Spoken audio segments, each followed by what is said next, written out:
नमस्कार दोस्तों, मैं जावेद अख्तर। आप देख रहे हैं रॉयल पत्रिका और अभी हम मौजूद हैं फ़िलहाल बिरला ऑडिटोरियम में। जो है पैगाम ए मोहब्बत का जो है यहाँ पर एक प्रोग्राम रखा गया है, जिसके अंदर इमरान प्रतापगढ़ी जो है वो यहाँ पर मौजूद हैं।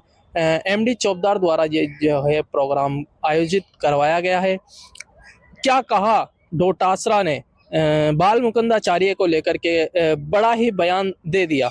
डोटासरा ने बाल मुकुंदाचार्य के लिए कहा कि वो जो है काम करवाते नहीं है, सिर्फ और सिर्फ सरकार है, इस पर्ची की सरकार का जो है अपन बैंड बजा देंगे, ये कहा डोटासरा ने। और ये जो इधर उधर घूमता रहता है, ये है ना, ये उसका नाम तक जो है डोटासरा ने लेना उचित नहीं समझा, ये बात डोटासरा ने बोली। साथ ही गोविंद सिंह डोटासरा ने यहाँ तक की कह दिया, ये लंबे बालों वाला दोबारा दिखाई नहीं देगा। इसको माइक से प्रॉब्लम है, कभी इसको किसी चीज से प्रॉब्लम होती है, कभी गरीब से प्रॉब्लम होती है, कभी ठेले वालों से इसको प्रॉब्लम होती है। समझ में नहीं आता इसको किस किस से प्रॉब्लम है।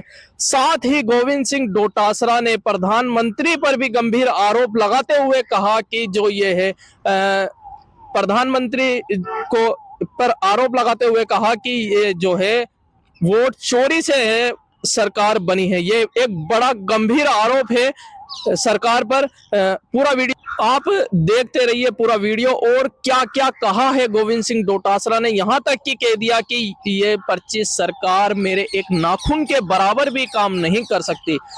देखिए, मैं सबसे पहले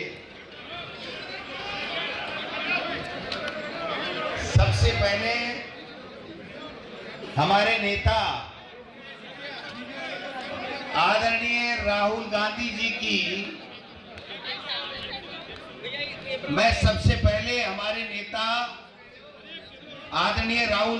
की मोहब्बत की दुकान से मोहब्बत का पैगाम लाए हमारे भाई इमरान प्रतापगढ़ी साहब का बहुत बहुत स्वागत करता हूं, अभिनंदन करता हूं।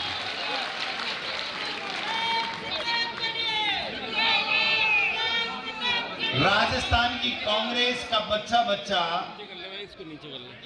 इमरान भाई आपका फैन है। जब भी आप बोलते हैं तो हर व्यक्ति यूट्यूब के ऊपर आपको सुने बगैर रात को सोता नहीं है। ये मैं आपको हमारे बहुत ही वरिष्ठ पूर्व प्रदेश अध्यक्ष आदरणीय सीपी जोशी साहब विराजमान हैं, जाकिर हुसैन गेसावत साहब हैं, रोहित बोरा जी हैं, अमीन कागजी साहब हैं, शोभा रानी जी हैं, गीता बरबड़ जी हैं, तमाम संगठन के लोग हैं, ये विधायक भी हैं। सम्मानित मंच और मंच पे बैठाने वाले आप सब लोगों को सबसे पहले नमस्कार, प्रणाम, सलाम। समय काफी हो गया, हम सब इमरान भाई को सुनना चाहते हैं। इमरान भाई एक नायाब हीरा एमडी चौबदार के रूप में आपने राजस्थान की कांग्रेस को दिया।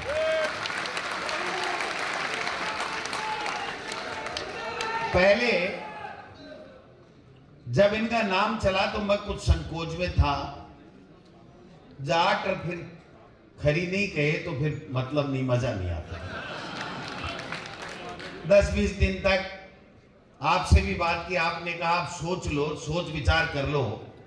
फिर चारों तरफ से बात आई कि कांग्रेस राजस्थान में बहुत है, संगठन भी मजबूत है, लेकिन जो कांग्रेस का लॉयल भी हो, लोगों में पहचान भी हो, और भाई साहब खर्च करने के लिए दुकड़ी भी हो, तो हमने कहा फिर एमडी चौबदार परफेक्ट। थोड़ा सा कंफ्यूजन हो रही है उन लोगों को, मेरे रजिस्टर्ड नंबर में। और मैं अगर गलत नहीं हूं तो आप ताली बजा के बताना, एक दिन भी एमडी चौबदार ने इस पद पे नियुक्ति होने के बाद में एक दिन भी घर नहीं बैठा। ये बंदा सुबह से शाम कांग्रेस के लिए काम करता। तो इमरान भाई आपका शुक्रिया, धन्यवाद। मैं तो इतना ही कहना चाहता हूं, राजस्थान के अंदर ये जो पर्ची की सरकार है ना, इस पर्ची की सरकार का तो बैंड बजा देंगे अपन। और ये जिसकी आप बातें करते हो ना, रोजाना घूमता है ना ये, ऐसे लोगों को चर्चा में लाने की जरूरत नहीं है। चूरू चोमू के बाद में हवा महल में भी मोरिया बुला देंगे।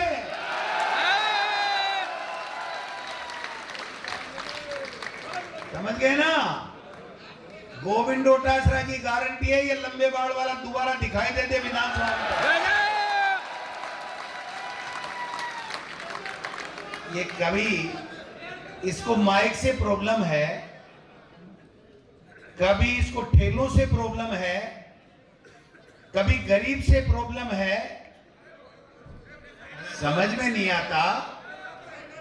इनको विधायक बनाया है, अपने इलाके में सांप्रदायिक सौहार्द कैसे बने, राजस्थान में विकास कैसे हो, जन कल्याण के क्या क्या बिंदु हैं जो सरकार तक पहुंचाए, ये काम करने का काम है एक विधायक जनप्रतिनिधि का।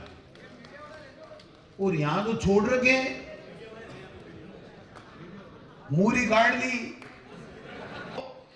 जन कल्याण के इतने काम किए हुए हैं कि ये नाखून भी हमारी होल्ड नहीं कर सकते, नाखून की भी होल्ड नहीं कर सकते। इस देश में भ्रमित करके देश का प्रधानमंत्री मोदी जी बन गए, और आज किस प्रकार से झूठ बोल रहे हैं। पहला चुनाव मोदी जी ने झूठ बोल के, झूठे वादे करके चुनाव जीता, भ्रष्टाचार खत्म कर दूंगा, विकास की गंगा बहा दूंगा, पता नहीं क्या क्या कर दूंगा। दूसरा चुनाव हमारी सेना की शौर्य के पीछे छुप करके लड़ा, अपनी ताकत पे नहीं लड़ा। और तीसरा चुनाव वोट चोरी करके बना कि नहीं बना? तो जो आदमी अपने बलबूते पे चुनाव नहीं जीत सके, अपनी नीतियों को सामने रख करके बात नहीं कर सके, हमसे 70 साल का हिसाब मांग रहे हैं, और ये 10 साल का हिसाब नहीं दे पाए। तमाशा बना रखा है इन्होंने। क्या जुमला दे रखा है कि मैं बहुसंख्यकों का, सनातनियों का इस देश में रक्षक हूं। और खतरा किससे बताते हैं? 72% के लोगों को 28% वालों से खतरा बता रहे हैं। मेरे भाई, जब आप झोला लेकर के भिक्षा मांगते थे, आरएसएस का प्रचार करते थे, तब कौन बचा रहा था? ये देश है, और इस देश का संविधान जो बाबा साहब ने दिया है ना, वो धर्मनिरपेक्ष राष्ट्र की स्थापना के साथ में दिया है। यहां पर गंगा जमुनी तहजीब हमेशा से थी। आपने ग्रहण लगाने का षड्यंत्र किया है। कभी भी हिंदू और मुसलमान में कभी भेद नहीं हुआ। हम लोग ईद के लिए सबके पास में जाते हैं, और आप होली और दीपावली में रामा क्षमा के लिए आते हैं। ये तहजीब रही है इस देश की। तो राजस्थान में तो समझ में ही नहीं आ रहा। एक को तो हेलीकॉप्टर बन गया जो रोजाना ही भजन गाता घूम रहा है। मेरे भाई, हेलीकॉप्टर काका जी का नहीं है, हमारे पैसे का है, राजस्थान के लोगों के पैसे का है। आपको राजस्थान के अंदर विकास की बात करनी पड़ेगी। जो लोग परेशान हैं, बेरोजगार, जिनसे आपने वादा किया था, उनकी नौकरियों का क्या हुआ? आपने गरीब का निवाला छीनने का काम कर रहे हो। सड़कें टूटी पड़ी हैं, भ्रष्टाचार हो रहा है, बजरी माफिया हावी है, माता बहनों के साथ में बलात्कार हो रहे हैं। ये जो है ना गैंगस्टर, ये रोजाना के रोजाना हर शहर में धमकी देके लोगों से लूट खोस मचा रखी है, हत्याएं कर रहे हैं। अगर पैसे नहीं दे रहा तो उनके लिए कोई इंतजाम करो ना। ऐसे ही छम छम करके घूम रहे। बात एक ही है। मैं ज्यादा लंबी चौड़ी बात नहीं करूंगा। पंचायत चुनाव आ रहे हैं, नगर निकाय के चुनाव आ रहे हैं। मैं आपको प्रदेश कांग्रेस कमेटी के अध्यक्ष के नाते आपसे वादा करता हूं, आपको आपका 100% अधिकार मिलेगा। आपका जो हक है वो आपको मिलेगा। इन चंगू मंगू को घूमने दो जहां घूम रहे हैं, अपने क्या फर्क पड़ता है। ये ऐसे ही कहते रहेंगे। और एक बात और बता दूं, किसी भी व्यक्ति की तरफ अगर सरकारी संरक्षण से कोई गुंडा, चाहे वो कोई पद पे भी क्यों ना हो, अगर आंख उठा लेना तो उसकी आंख निकालने का काम हम लोग करेंगे।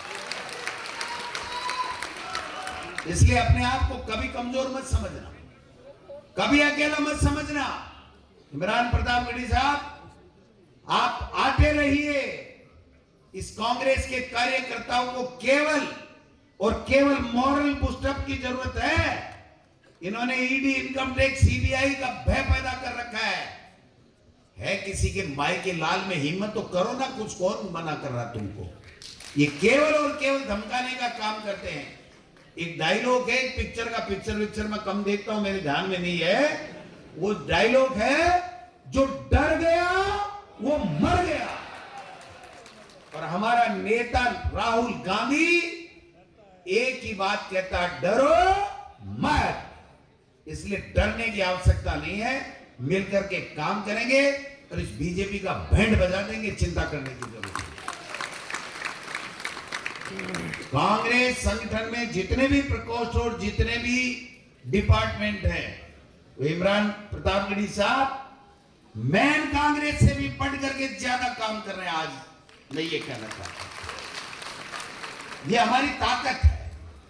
और जब हमने संगठन को थोड़ा बहुत ढीला छोड़ दिया ना, तब इन बेईमानों का राज आ गया, वरना तो ये राज के नजदीक भी नहीं रहते। मैं आपको बता दूं, हमने देख लिया, ठीक है आ जाएगा, ये हार जाएंगे हम आ जाएंगे। सवाल ये नहीं है, हमें जनता के बीच में जाकर के इनकी बेईमानी, इनका भ्रष्टाचार, इनकी गलत नीतियां, इनका शोषण, उनको उजागर करना पड़ेगा, कहना पड़ेगा। आप बताइए, राइट टू एजुकेशन किसने दिया था? ये मोदी आया था क्या देने के लिए? राइट टू फूड किसने दिया था? सूचना का अधिकार किसने दिया था? किसानों के कर्जे माफ किसने किए थे? तो फिर एक नहीं हजारों बता दूं मैं आपको। बोले भाई जी कना तो नोटबंदी करे, कना शोटबंदी करे। एक मोदी का वो बयान अगर सही मायने में सब जगह दिखा दो ना, कि अगर मेरी एक गलती निकल जाए नोटबंदी में तो मुझे चौराहे पे फांसी चढ़ा देना। वो अमेरिका कह रहा है भाई जी मारे के पास करी नोटबंदी तो आप गलती लो। और रोजाना ऐसी बेइज्जती कर रहा देश के प्रधानमंत्री की। इन बीजेपी वालों के तो नकटे पूछे, इनके तो फर्क नहीं पड़ता। हमारा खून खौलता है कि ट्रम्प सामने मिल जाए ना तो कर ले दो हाथ के, भैया क्या बकवास कर रहा है तू। हमारे देश के प्रधानमंत्री के लिए क्यों कह रहा है अरे बीजेपी वाला ताड़ी बजावे, ठक ठक ठक ठक ठक ठक। ऐसे नहीं कहा, ऐसे नहीं कहा। ये देश का सवाल है, देश की गरिमा का सवाल है, देश की इज्जत का सवाल है। अगर देश के, हिंदुस्तान के प्रधानमंत्री की अगर बेइज्जती करता है ट्रम्प, तो वो हिंदुस्तान, हर हिंदुस्तानी की बेइज्जती कर रहा है। और ये कुछ ही नहीं कह रहे, विधान लोकसभा चलने नहीं देते, राहुल गांधी जी को बोलने नहीं देते। यहां पर क्या कर रखा है, कोई मतलब नहीं, इनको किसी बात से मतलब नहीं है। इनके मंत्रियों की तो कोई चपड़ासी नहीं मानता। मंत्रियों पानी मंगाते हैं ना तो कि भाई जी मैं कौन आज ड्यूटी के ऊपर दूसरा आओ, वो मेरी तो छुट्टी हुई। इनके कहने से कौन से काम हो रहे हैं आप बताओ तो सही। अभी मैं कह के आया हूं राजस्थान की विधानसभा में, वित्त मंत्री डिप्टी सीएम है दिया कुमारी जी, इमरान प्रतापगढ़ी साहब, उसने बजट भाषण पढ़ा वित्त मंत्री की हैसियत से, और उसको 9:30 बजे सुबह दिया गया। पुलिंदा पैक करके चाबी पास में रख ली कि 11:30 बजे चाबी देंगे। अब अटैची की चाबी 11:30 बजे दी, पढ़ा। उनके विधानसभा में एक पॉलिटेक्निक खोलने की मांग की थी, उसने बेचारी ने एक ही की थी, वो भी घोषणा नहीं हुई थी। तो दूसरे का क्या भला कर देंगे जब बजट पढ़ने वाली वित्त मंत्री अपने विधानसभा का उस बजट में एक पॉलिटेक्निक कॉलेज के लिए नाम नहीं ले सकती। तो ऐसी सरकार देखिए कभी। अगर गोविंद डोटासरा कह देना तो 1000 करोड़ का काम सैंक्शन हो जाए, इनकी औकात नहीं, रोक दें। एक सरकार हमारी थी मुख्यमंत्री अशोक गहलोत जी थे। हमने कहा सीकर में शेखावाटी को संभाल चाहिए और लक्ष्मणगढ़ में जाकर के, और उन्होंने कहा कि डोटासरा जिद्दी कर रहा है 1 महीने से, मैं इस बजट में शेखावाटी संभाग बना दूंगा, और बना के दे दिया। एक सामान्य अध्यापक था मैं अध्यापक का बेटा, एक विधायक था मैं सामान्य। उस वक्त मैं मंत्री भी नहीं था। आप देखिए कि कहां कांग्रेस और कहां बीजेपी, तो एक दूसरे की रड़काट बम ला लिए, एक दूसरे के एकदम टाटिया लड़ा हुए सुबह से शाम तक। अब कोई सूझ जाए तो ठीक है, कोई लो फेर ले तो बच जाए। समझेगा बात नहीं। प्रतापगढ़ी साहब को सुनना है, मैं तो रोजाना यूं ही फटकारे देता रहूंगा, चिंता करने की बात नहीं है। और आप निश्चिंत रहो, मैं कहीं नहीं जा रहा हूं, यही हूं, और ऐसे ही फटकारे चालू रहेंगे। एक बार शांति से हम सब जो राहुल गांधी जी की मोहब्बत की दुकान का मोहब्बत का पैगाम जो इमरान प्रतापगढ़ी साहब लेकर के आए हैं, हम सब उसको सुनेंगे और अपने दिल में उतार करके लोगों में, पूरे राजस्थान में जाकर के घर घर, गली गली, मोहल्ले मोहल्ले उस मोहब्बत के पैगाम को फैलाएंगे। आप सब लोगों का धन्यवाद। जय हिंद, जय भारत, जय कांग्रेस।